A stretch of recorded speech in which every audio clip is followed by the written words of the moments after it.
Bonjour, mon nom c'est Régis de Chaussures d'Annie. Aujourd'hui, une autre vidéo. On reçoit un fournisseur de chez Chaussures d'Annie. On a des produits pour hommes et femmes de marche disponibles chez nous. Donc, avec la compagnie Mammut aujourd'hui, je reçois Francis.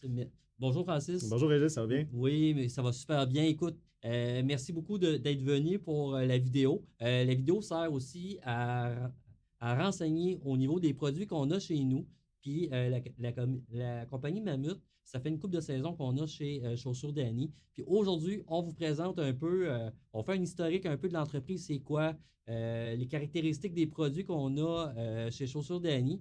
Donc, on va commencer avec la compagnie Mammut. La compagnie Mammut, ça Mhm. vient de où, ça, Francis? Mammut, c'est une compagnie suisse. OK. Ça fait quelques saisons qu'on est chez vous, mais Mammut, Ouais. ça fait longtemps que c'est sur le marché. C'est une compagnie qui a plus de 160 ans maintenant. J'ai amené ça ici, dans le fond, Fait que cette pour te année, ils montrer. fêtent leur En 160e fait, ou l'an dernier, on l'an... s'en va déjà sur le 161e anniversaire de la compagnie Mammut. Fait que c'est une compagnie qui a été fondée en Suisse. OK. Au départ, tout est parti sous la phrase souvent qu'ils utilisent, c'est tout est parti d'une corde. Fait que la compagnie a D'accord, à cause commencé. de... C'est la connexion avec l'escalade, en fait. Parce que OK. Mammut, c'est un nom qui résonne très fort dans la communauté là, de l'escalade, des sports de grimpe de montagne. Fait qu'on OK. a nos racines là-dedans, en fait, dans ces sports-là. OK. Puis, dans le fond, du matériel d'escalade, OK. Mammut est passé aux vêtements. Si Ouais. on veut, le dernier ajout dans l'assortiment de produits Mammut, c'est la chaussure, c'est les petits verniers. Les chaussures un petit peu de genre de randonnée, mais pas spécialisées comme les d'alpinistes puis de montagne, là. Mammut fait de tout. Fait qu'on couvre la gamme entière. On parle de, si on prend des certiques comme ça ici, on parle des chaussures de randonnée légères. On fait jusqu'aux bottes d'escalade, les grosses bottes rigides là, OK.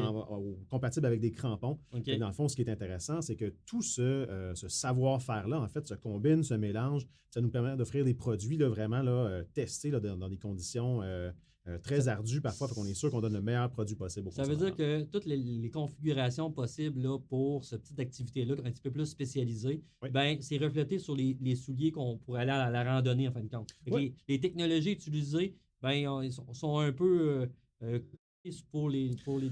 Dans le fond, les ben, souliers de c'est randonnée, là. ça, le savoir-faire qu'ils ont développé avec la connexion de l'escalade, avec tous Mhm. les sports de montagne. Oui, En fait, ça se traduit dans des modèles Certiglo ici, le oui, Certig-Mid. oui, Alors, on va retrouver là, un petit peu d'ADN dans le fond. Puis, ce qui est intéressant aussi, c'est qu'on voit souvent, il y a une petite coloration orange qui revient, on le voit ici. oui. On le voit C'est sur un le peu modèle femme. leur signature. Leur signature, je l'ai même Ouais, ici sur mon chandail. ouais. C'est quelque chose qui rappelle les harnais d'escalade, en fait. C'est OK. un accessoire de sécurité, si on veut, qu'on va retrouver là, sur les harnais. C'est toujours Oui, une couleur comme ça qui doit être très visible. Fait que oui. dans le fond, c'est un petit rappel, en fait, là, de l'ADN de Mammut. Fait qu'ils l'ont reflété directement sur leurs souliers, même Oui, les souliers de de randonnée, randonnée. c'est ça. Puis, mettons, au niveau de la compagnie qui vient de la Suisse, est-ce que Mhm. les souliers sont faits aussi en Suisse ou... Non, la production va être faite en majeure partie en Asie. OK, Quoique dans les dernières années, il y a un effort de ramener une partie de la production en Europe. On n'est pas tout à fait rendu là où on voudrait être. oui, L'essentiel de la production se fait en Asie. OK. Là, dans le fond, des questions que tes clients pourraient peut-être se poser, Régis, c'est on entend souvent des histoires d'horreur, des choses qui se passent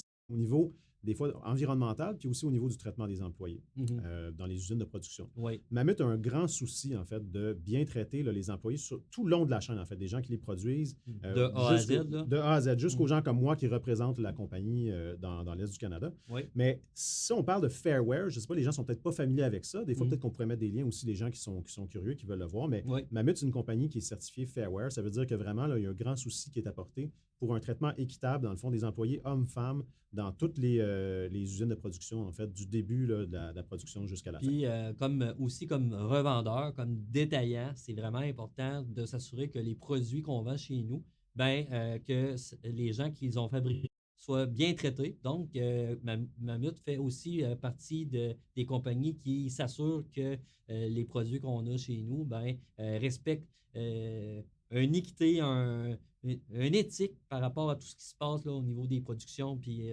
au niveau des distributions. Fait que Mhm. c'est intéressant aussi d'avoir un point de vue au niveau de ça. Ouais. Donc, Francis, mettons qu'est-ce qui pourrait mettons, quel avantage Mammut par rapport à la compétition qui peut offrir au niveau des technologies utilisées, mettons, sur les Ouais. souliers qu'on a présentement là, Ben, disponibles chez nous? je te dirais, là, la première chose dont j'aimerais peut-être parler, c'est quelque chose qui est peut-être pas exclusif à Mammut, mais Ouais. qui rend nos chaussures, nos produits particulièrement intéressants. Mhm. Si on prend un modèle comme ça, comme le Certig ici, c'est Oui. pas quelque chose qui est, comment je pourrais dire ça, qui est simplement dessiné là, à plat sur une feuille puis qui est envoyé à la production. OK. Quelque chose qui est particulier à Mammut, c'est une technologie qu'on appelle le géomapping 3D.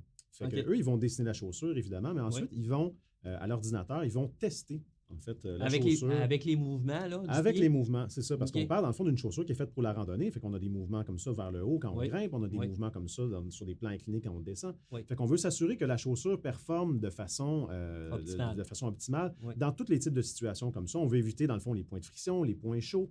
On veut s'assurer que, Fait qu'en évitant les points chauds, on évite les ampoules. on évite les ampoules. Ouais. Ça assure vraiment un ajustement, là, un ajustement confortable Mhm. dans toutes les situations avec nos produits comme ça. OK. Une autre chose dont on pourrait parler, c'est peut-être Oui. la membrane aussi qu'on utilise. OK. La membrane, Ouais. là, c'est une membrane imperméable.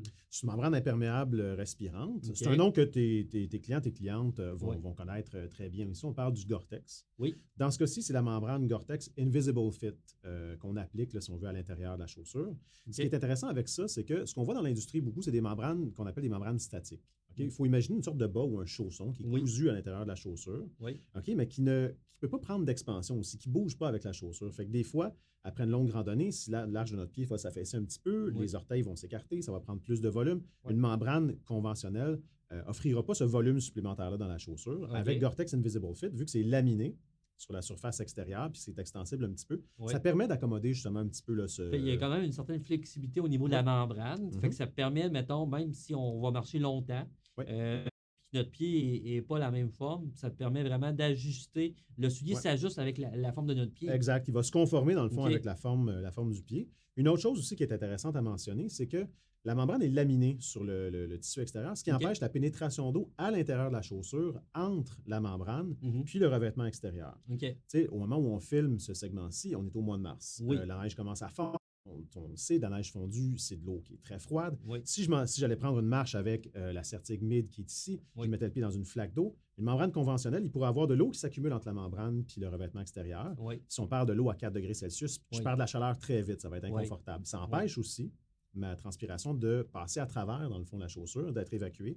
Donc, je me mouille les pieds en plus de l'intérieur avec ma propre transpiration. C'est pas ce qu'on souhaite. Ouais. Fait qu'avec un type Fait- de membrane comme Fait que ça. l'humidité, même si c'est humide à l'extérieur, Mhm. l'humidité qui est à l'intérieur va se dégager. Exact. Fait qu'on OK. parle vraiment d'une chaussure. On parle souvent d'une membrane imperméable Oui. qui empêche l'eau de rentrer à l'intérieur, Oui. mais respirante aussi, qui OK. permet, dans le fond, à notre transpiration d'être évacuée puis nous garder au sec, confortable dans la chaussure. OK. Est-ce que tu peux nous parler un petit peu des semelles qu'on retrouve? Parce que là, ce qu'on a présentement sur la table, c'est le même modèle, sauf la hauteur qui est différente. Puis Ouais. on a une couleur pour monsieur, puis on a une couleur pour madame. Mais qu'est-ce qui caractérise vraiment les semelles en dessous, Francis? Si on parle des semelles, ce qui est intéressant, on trouve ça sur les, dans le fond, comme on dit, autant sur la chaussure Certig Low ici que sur Oui. la Certig Mid. Oui. Puis on parlait tantôt de sport de montagne, on parle de rando, on parle de grimpe. Donc, Oui. quand on est sur un plan incliné vers le haut comme ça ici, on va avoir des crampons Oui. qui ont une légère Oui. inflexion comme ça vers l'arrière. Fait que ça OK. nous permet vraiment de s'accrocher quand on grimpe. Oui. Si on regarde maintenant au niveau du talon, Mhm. on va avoir une légère incurvation comme ça vers le devant. Donc, si on est en train de descendre, ça va nous donner une bonne accroche. Ça Mhm. va nous empêcher de déraper et de glisser comme ça ici. OK. Fait que ça donne vraiment une meilleure adhérence Une meilleure adhérence. dans les sentiers. Là. Oui. Mhm. Ce qui est bien aussi, c'est que le caoutchouc qu'on utilise pour nos produits, Mhm. dans certains de nos produits, ça va être du Vibram. Dans le Oui. cas qui nous préoccupe ici, ou dans le cas des Certig, c'est Oui. un composé de caoutchouc qui est exclusif à Mammut. OK. Puis c'est important de mentionner qu'il performe aussi bien sur les surfaces mouillées que sur les surfaces sèches. On le sait, des fois, dans l'industrie, il y a des caoutchoucs Ouais. qui performent davantage dans certains types de situations. C'est plus glissant là, sur les surfaces mouillées. Là, tandis que là, il s'adapte vraiment bien Exact. aux différentes surfaces. Tout à fait. Fait quelqu'un qui OK. ferait une randonnée dans un environnement un petit peu humide Oui. ou après une certaine quantité de pluie, avec notre composé de caoutchouc, on va s'assurer d'avoir une très bonne traction dans toutes les circonstances, en toute situation. OK. Puis au niveau parle-moi un peu au niveau des œillets, au niveau du laçage, parce que je sais qu'aussi, il y a une façon au niveau de la langue aussi? Ça a été pensé, je pense, au Ben, niveau écoute, de... moi, ce qui est intéressant avec, si on prend particulièrement là, la Certig Low qui est ici, Oui, on a un œillet supplémentaire qui permet oui, d'aller chercher un petit peu plus de volume, dans le fond, au niveau du oui, coup de pied. Quelqu'un, dans le fond, qui aurait le coup de pied un petit peu plus fort comme oui, ça permet d'aller chercher ce volume-là ici. oui, Là, au niveau de la Certig Mid, on va oui, avoir un œillet qui est ici. Fait que là, encore une fois, autour de l'os naviculaire, là, qui se trouve oui, à peu près ici, comme ça oui. permet d'aller jouer vraiment, d'aller bien sécuriser la chaussure. En serrant la chaussure au niveau des œillets ici, je Mhm. mentionnais l'os naviculaire. Oui, Ce qu'on veut faire, c'est serrer le bottillon de randonnée oui. au niveau de l'os naviculaire ici, pour éviter le décollement du talon à l'arrière, ce qui Pour pourrait éviter les causer ampoules. des ampoules, c'est ça, exact. OK. Fait que c'est ici qu'on va venir serrer quand on attache la chaussure, plutôt que de tirer vraiment là, sur Sur les les lacets. lacets au niveau des orteils. Oui, Ce qu'on voit au niveau des lacets, ce qui est intéressant à mentionner aussi, c'est que c'est des lacets plats oui, qui se rapprochent un petit peu de ce qu'on voit sur des chaussures, plus des chaussures athlétiques, des chaussures oui. de course comme ça ici. Oui, oui, parce qu'au niveau des lacets plats, c'est pas facile à les détacher tout seul, là. Exact. Ça tient mieux les lacets. Ouais, comme je te dis, c'est ce qu'on retrouve beaucoup sur des chaussures athlétiques, des chaussures de Mhm. course, Mhm. parce que dans le Certig, il y a quand même un petit peu d'ADN de chaussures de course. Là. OK. Je ne recommanderais pas à quelqu'un d'aller courir sur Oui. route avec ça, mais si Oui. on est sur des sentiers, ça permet des petites pointes de vitesse. OK. Parce que c'est quand même, autant au niveau de la chaussure base que du bottillon, c'est des chaussures qui sont assez légères. Fait que ça Oui, permet des fait petites qu'au- pointes de au vitesse. niveau du poids, c'est ça, c'est Ouais. important aussi quand on va faire des randonnées, d'avoir des souliers qui ne sont pas pesants parce qu'on Ouais. va fatiguer après une heure. Là, Ouais, parce que chaque pas qu'on fait, plus la chaussure est lourde, il faut multiplier dans le fond par le nombre de pas qu'on fait. Mm. Tu sais, si on traîne 10, 15, 20, 30 grammes de plus à chaque pas, après une longue randonnée, ben, ça rajoute à la fatigue. Hey, merci beaucoup, Francis. Écoute, je pense avoir fait le tour de les modèles qu'on vous présente chez Chaussures Dany.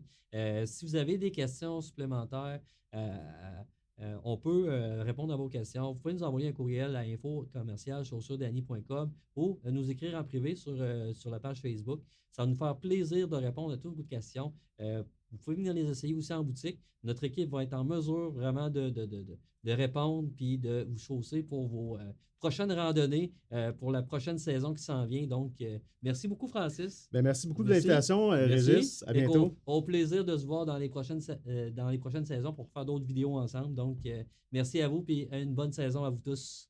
Merci, au revoir.